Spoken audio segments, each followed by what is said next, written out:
जब वरुण मुक्ता की कंप्लेंट्स कर रहा था, वो नजरें झुकाए अपने कमरे से बाहर आ गई। उसे देखकर ऐसा लग रहा था मानो वरुण की बातों से उसे कोई फर्क ही नहीं पड़ रहा था।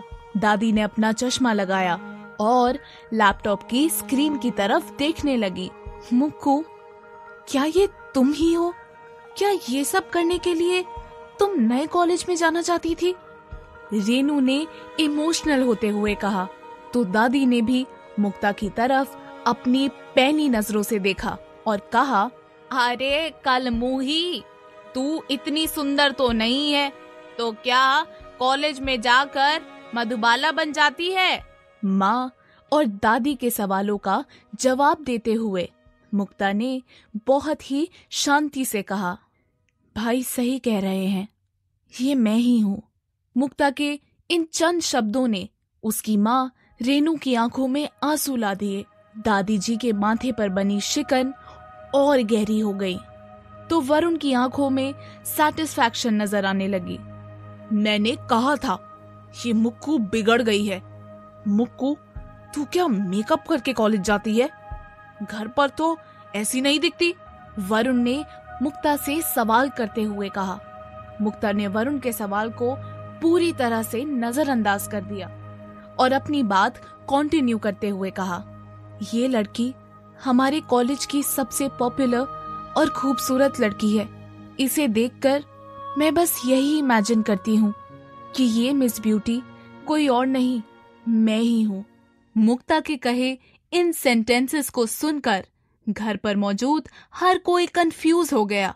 दादी जी ने मुक्ता को देखकर कहा, मुक्कू, तू क्या कह रही है? साफ साफ बोलना। इस पॉइंट पर मुक्ता की आंखों में आंसू आ गए। उसने अपने भाई वरुण की तरफ देखते हुए कहा, भाई, क्या मैंने कुछ गलत किया है जिसकी वजह से आप मुझसे नाराज हो गए हो? एक बार उस लड़की का चेहरा देखिए, वो कितनी खूबसूरत है। और अब मुझे देखिए, मैं तो खुद भी आईने में देखती हूँ तो मुझे अजीब सा लगता है। हम दोनों में कोई कंपैरिजन कैसे हो सकता है? मुक्ता की इस बात को सुनकर दादी और मुक्ता की माँ रेनू कन्विंस्ड लगने लगे। दादी जी ने वरुण से डांट लगाते हुए कहा, वरुण, कहने के पहले कुछ सोच तो लेते। अगर ये लड़की इतनी खूबसूरत होती तो मेरी ब्लड प्रेशर की दवाइयाँ कब की बंद हो गई होती। दादी जी ने अपनी ये बात कही और वहां से चली गई। रेनू भी अपना काम करने किचन में चली गई। वरुण बहुत ही खुन्नस के साथ अपनी बहन मुक्कू की तरफ देख रहा था। मुक्कू, सच बोल, ये लड़की तू नहीं है, राइट? मुक्ता ने लाचार सी शक्ल बनाई और वरुण के सवाल का जवाब देते हुए कहा, भाई, मैं तो बस उसके अकाउंट को फॉलो करती हूँ। आप दूसरा अकाउंट खोलकर देखिए, उसमें मेरी पिक्चर्स हैं। वो देखकर आपको मेरी बात का भरोसा हो जाएगा। पहले तो वरुण को ये समझ में नहीं आ रहा था कि दादी और रेनू को उसकी कही बात पर भरोसा क्यों नहीं हो रहा था, लेकिन फिर उसे इस बात का एहसास हुआ कि जिस मुक्कू को सिर्फ उसके लुक्स के लिए चिढ़ाया जाता था, वो इतनी खूबसूरत कैसे हो सकती थी। इसलिए उसने मुक्कू की बात मानते हुए दूसरा अकाउंट ओपन किया। वरुण ने देखा कि वो अकाउंट अंजलि के नाम से था और जो पिक्चर्स उस अकाउंट से पोस्ट किए गए थे उनमें मुक्कू नजर आ रही थी। उन पिक्चर्स पर गिने चुने 2 या 3 लाइक्स थे और फॉलोअर्स वो तो 0 थे। ना चाहते हुए भी वरुण को मुक्कू की कही बात पर भरोसा हो गया, लेकिन फिर भी उसने मुक्कू को वार्न करते हुए कहा, मुक्कू, ज्यादा स्मार्ट बनने की कोशिश मत करना, मेरी नजर हमेशा तुझ पर ही रहेगी। अपनी ये बात कहने के बाद वरुण ने मुक्ता को उसका लैपटॉप पकड़ा दिया और वहां से चला गया। ओह गॉड, आज तो मेरी जान ही निकलने वाली थी। वो तो सिंपैथी वाला गेम खेलकर मैंने इस चैप्टर को शुरू होने से पहले ही बंद करवा दिया, नहीं तो आज के बाद मेरा कॉलेज जाना बंद ही हो जाता। वरुण को जाते हुए देखकर मुक्ता ने अपने आप से ही कहा और एक छुटकारे की सांस लेते हुए अपने कमरे में चली गई। हाथ मुंह धोकर आने के बाद मुक्ता जाकर अपने बेड पर बैठ गई और महलों में रहने वाले रूप कुमार के पोस्टर को देखने लगी। रूप कुमार, तुम्हारे चक्कर में मुझे कितने सारे झूठ बोलने पड़ रहे हैं। मैं शुक्रगुजार हूँ कि तुमने मेरी लाइफ ही बदल दी, लेकिन इस राज को फैमिली से छिपाना और दो आइडेंटिटीज लेकर जीना मेरे लिए बहुत ही मुश्किल होने लगा है। और आज तो तुम मुझसे नाराज भी हो गए। अब बस आज के लिए जितनी मुसीबतें आनी थी वो आ गई। अब मुझे एक भी और झटका नहीं चाहिए। बस मैं चैन से सोना चाहती हूँ। अब तुम मेरे सपने में ही आना। अपने पोस्टर वाले रूप कुमार से बात करते हुए मुक्ता लेट गई। अपनी थकान को कंसिडर करते हुए जैसे ही मुक्ता ने अपनी आंखें मूंद ली, उसका फोन बजने लगा। मुक्ता ने इरिटेट होकर आंखें खोले बिना ही कॉल आंसर कर दिया। हेलो, मुक्ता ने बहुत ही कैजुअली कहा, लेकिन उसके बाद मुक्ता ने फोन की दूसरी तरफ जिस आवाज में जो बात सुनी थी, उससे मुक्ता के होश ही उड़ गए। बेबी, मैं तुम्हारे घर के नीचे खड़ा हूँ, बाहर आ जाओ।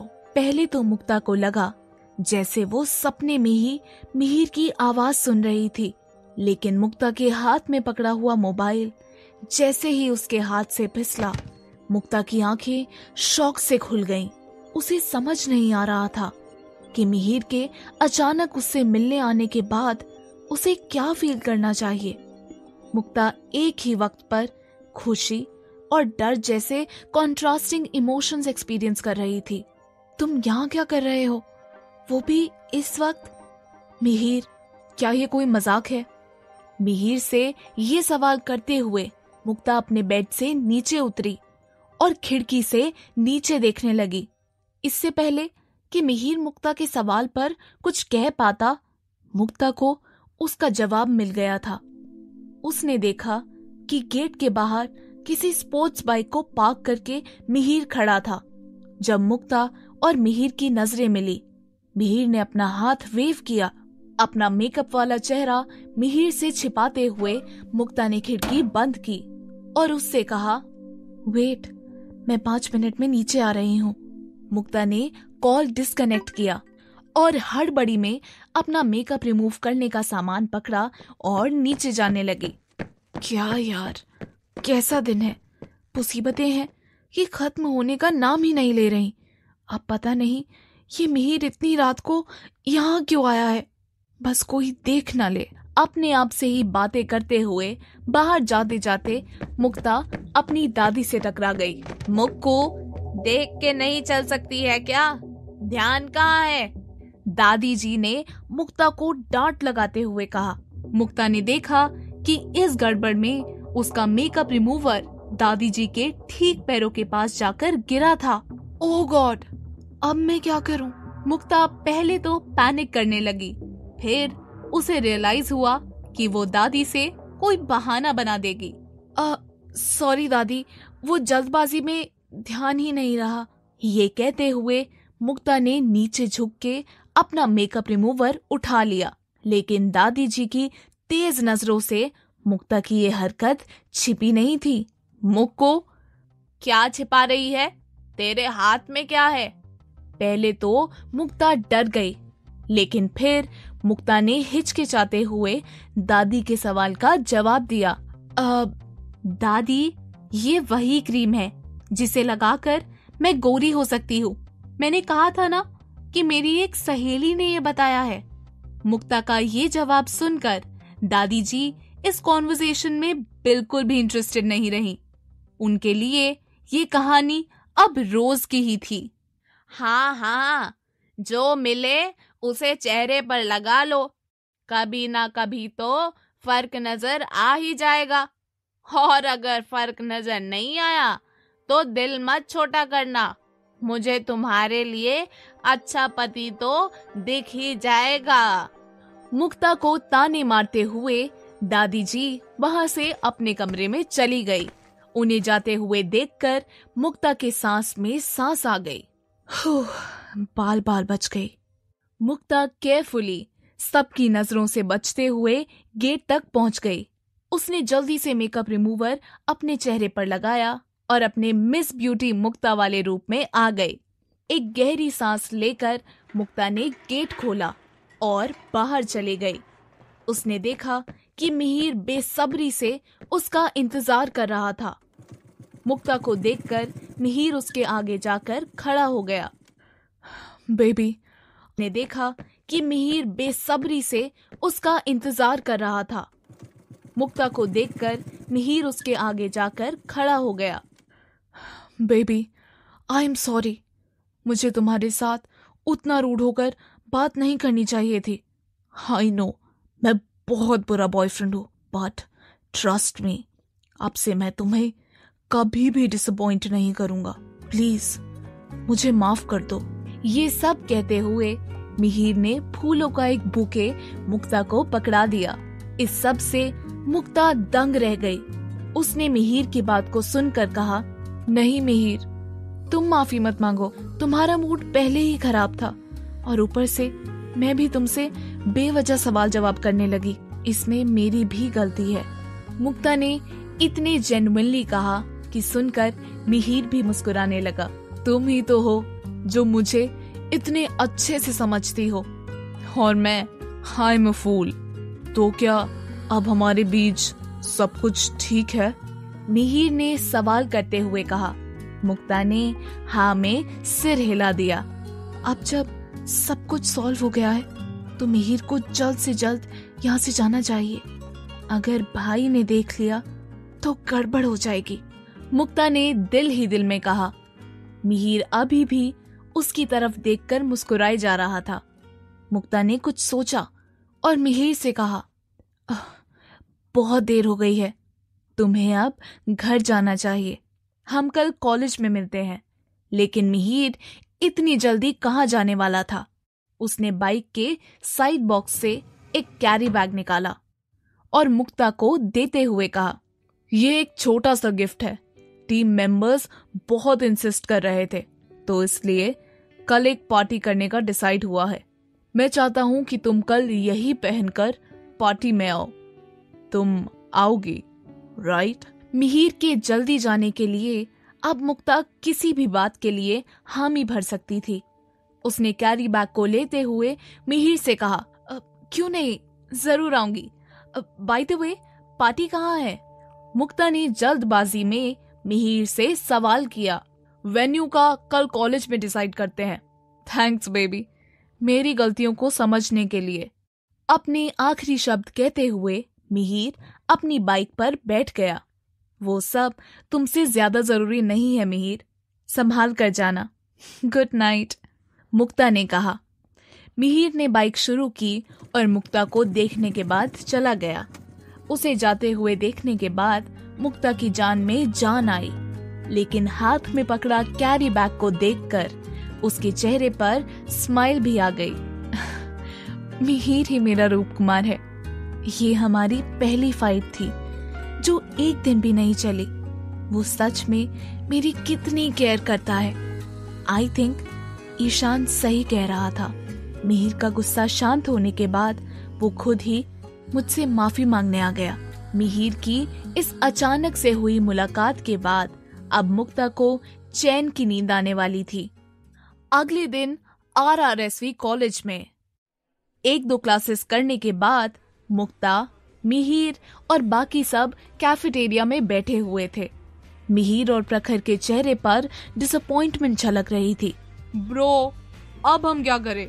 पार्टी में आने का सबको कहा है, लेकिन अब तक वेन्यू ही डिसाइड नहीं हो रहा। अब हमारी पार्टी का क्या होगा? प्रखर ने मिहिर से सवाल करते हुए कहा। काव्या ने भी अपने बैड लक को कोसते हुए कहा, हाँ ना, हमारे हमेशा वाले सारे कैफेज बुक हो गए हैं और हमें कोई अच्छी जगह भी नहीं मिल रही। आज ही ऐसा क्यों होना था? काव्या और प्रखर की बातें सुनने के बाद मुक्ता ने कुछ सोचा। उसे एक आइडिया आया। मिहिर, क्या हम कॉलेज में ही पार्टी ऑर्गेनाइज नहीं कर सकते? वैसे भी ये कोई प्राइवेट पार्टी तो नहीं है।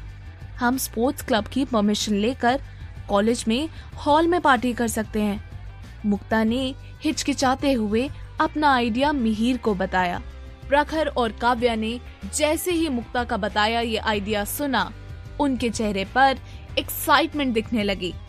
मिहिर को भी ये बात पॉसिबल लग रही थी। उसने मुक्ता से कहा, ओके बेबी, मैं कोच से बात करता हूँ, वो हमें परमिशन दे ही देंगे। अपनी बात कहने के बाद मिहिर कोच को कॉल करने के लिए साइड में चला गया। मिस ब्यूटी, मैंने सुना है कि कल मिहिर ने तुम्हें कोई ड्रेस गिफ्ट की है। काव्या ने मुक्ता को टीज करते हुए कहा। मुक्ता ने जवाब में कुछ नहीं कहा, बस स्माइल करने लगी। जब काव्या और प्रखर मुक्ता को चिढ़ा रहे थे, मायरा वहां आ गई। क्या चल रहा है? मैंने सुना है कि मिहिर चैंपियनशिप जीतने की खुशी में पार्टी थ्रो कर रहा है, मायरा ने सवाल करते हुए कहा। अचानक से मायरा के प्रेजेंस को नोटिस करने के बाद काव्या और प्रखर का मुंह बन गया। पार्टी हो रही है या नहीं, इस बात से तुम्हें कोई लेना देना नहीं होना चाहिए, क्योंकि हम तुम्हें तो इनवाइट नहीं करने वाले, काव्या ने एटीट्यूड दिखाते हुए कहा। काव्या की कही इस बात को सुनकर मायरा के चेहरे से स्माइल गायब हो गई। लेकिन मुक्ता ने मायरा से कहा, मायरा, एक्चुअली अभी तक पार्टी होगी या नहीं ये कंफर्म नहीं हुआ है। अगर वेन्यू फाइनलाइज हो जाता है तो तुम भी पार्टी में आ सकती हो। मुक्ता की कही ये बात सुनने के बाद काव्या उसे टोकने ही वाली थी कि मिहिर आ गया। पार्टी कैंसिल, मिहिर ने अपना मोबाइल टेबल पर रखते हुए कहा।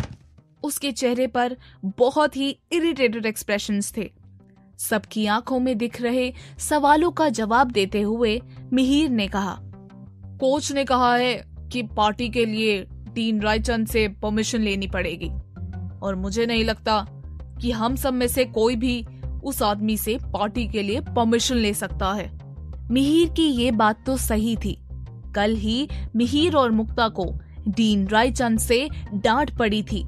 प्रखर पहले से ही उनसे बहुत डरता था और रही बात काव्या की, तो वो स्पोर्ट्स टीम से रिलेट ही नहीं करती थी, इसलिए उन सब का जाना नेक्स्ट टू इम्पॉसिबल बात थी।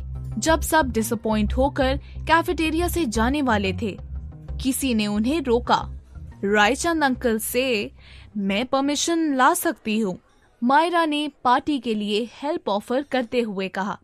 मिहिर और बाकी सब पलट कर उसे देखने लगे। और तुम ऐसा क्यों करना चाहती हो? प्रखर ने मायरा से वो सवाल किया जो बाकी तीनों के दिमाग में चल रहा था। मायरा ने एक ट्विस्टेड सी स्माइल के साथ कहा, क्योंकि मैं भी पार्टी में आना चाहती हूँ। अब जबकि मिहिर ने पूरी टीम को पार्टी देने का प्रॉमिस किया था और सब बहुत एक्साइटेड भी थे, ना चाहते हुए भी मिहिर मायरा की मदद लेने के लिए मान गया। रायचंद अंकल, क्या मैं अंदर आ जाऊं? मायरा ने डीन ऑफिस के दरवाजे में खड़े रहकर कहा। मायरा को देखकर डीन रायचंद के चेहरे पर एक स्माइल आ गई। आ जाओ मायरा, कहो क्या बात है? मायरा ने अंदर आते हुए डीन से कहा, अंकल, वो मैं आज शाम को कॉमन हॉल में एक पार्टी ऑर्गेनाइज करना चाहती हूँ। क्या आप मुझे उसके लिए परमिशन लेटर दे सकते हैं? ये सुनने के बाद पहले तो डीन का चेहरा नॉर्मल था, लेकिन जब उन्होंने इस बात का अंदाजा लगाया कि ये पार्टी किस खुशी में हो रही होगी, वो नाराज लगने लगे। क्या ये बास्केटबॉल चैंपियनशिप की वजह से है? डीन ने पूछा। मायरा उनसे कुछ भी छिपाना नहीं चाहती थी, इसलिए उसने हाँ में अपना सिर हिला दिया। जब मायरा ने डीन के अनकन्विंस्ड एक्सप्रेशंस देखे, वो बोली, अंकल, मुझे पता है कि कल आपकी और मिहिर की बहस हो गई। मैं जानती हूँ वो गलत था, लेकिन आप दोनों कब तक इस तरह लड़ते रहेंगे? अगर परमिशन देकर आप मिहिर की ओर एक कदम बढ़ाएंगे तो आई एम श्योर आप दोनों के बीच में धीरे धीरे सब कुछ ठीक हो जाएगा। मायरा अभी भी नहीं जानती थी कि उसके रायचंद अंकल क्या कहने वाले थे, लेकिन थोड़ी ही देर में मायरा हाथों में एक पेपर ले आई। उस पर डीन रायचंद के सिग्नेचर्स थे और उसमें लिखा था कि आज शाम बास्केटबॉल टीम कॉलेज के कॉमन हॉल में पार्टी थ्रो कर सकते हैं, लेकिन अगर पार्टी में बहुत शोर भरा म्यूजिक, अल्कोहल और किसी भी तरह का इनडिसेंट बिहेवियर हुआ तो पार्टी में इनवाइटेड हर स्टूडेंट को पनिशमेंट मिलेगी। ये परमिशन लेटर मिलने के बाद मिहिर के साथ साथ सभी एक्साइटेड हो गए और शाम की पार्टी की तैयारियां करने लगे। शाम को घर वापस लौटने के बाद मुक्ता ने अपने बैग में मिहिर की दी हुई ड्रेस, लिपस्टिक और मेकअप रिमूव करने का सामान डाल लिया। आज कुछ भी करके मुझे पार्टी के लिए लेट नहीं होना है। क्या मुक्ता पकड़ी जाएगी? वरुण की वजह से घर वालों को सारा सच पता चल जाएगा। क्या इस सब के चलते मुक्ता पार्टी में जा पाएगी? जानने के लिए सुनते रहिए परम सुंदरी, सिर्फ पॉकेट FM पर।